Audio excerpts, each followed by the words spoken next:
అధ్యక్ష అధ్యక్ష శ్రీధర్ బాబు గారు అధ్యక్ష శ్రీనివాస్ యాదవ్ గారు. ఇప్పుడు గౌరవ లెజిస్లేచర్ అఫేర్ మినిస్టర్ గారు 12 మంది అన్నారు. మళ్ళీ వాళ్ళే రూల్స్ చదివిన తర్వాత 10% అన్నారు. ఇప్పటికి వాళ్ళు 14 మంది ఉంటారు అధ్యక్ష. 14 మంది ఎంచుకోండి. ఇప్పుడు మా రిక్వెస్ట్ వల్ల ఏందో అధ్యక్ష, మేము పూర్తి స్థాయిలో కోఆపరేట్ చేస్తున్నాం. మాకు హౌస్ నడవాలనేటువంటి ఆలోచనతోనే మేము కోఆపరేట్ చేస్తున్నాం.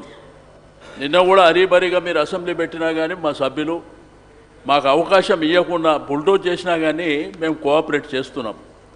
మేమేదో పనికిరాని రాజకీయాలు చేయాలి, బయటికి పోవాలనే ఆలోచన మాకు లేదు అధ్యక్ష.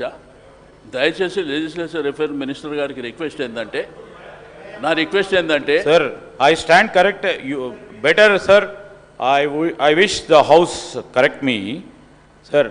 10% అంటే ఎంతమంది వస్తారు సార్? 12 మెంబర్స్ వస్తారు 117కి. 117కి 12 మెంబర్స్ వస్తారు sir. But still we were 18 members.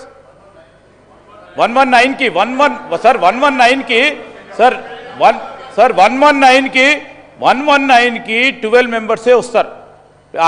Harish Rao గారికి తెలిసినా కానీ కావాలని వారు బుల్డోజ్ చేస్తూ ఉంటారు. జనరల్లీ వారు చేసేది.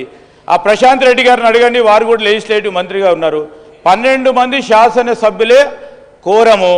వారికి తెలిసి కూడా పక్కన ఉన్న హరీష్ రావు గారికి పూర్తి స్థాయిలో తెలుసు బుల్డోజ్ చేయాలని బుల్డోజ్ చేస్తూ ఉంటారు. కానీ ఈరోజు నేను గౌరవ మాజీ మంత్రి గారిని శ్రీనివాస్ యాదవ్ గారిని కూడా రూల్ కోట్ చేశాను సార్. 119కి 10% ఈజ్ 12 మెంబర్స్. శ్రీనివాస్ యాదవ్ శాసనసభ వ్యవహారాల మంత్రి గారు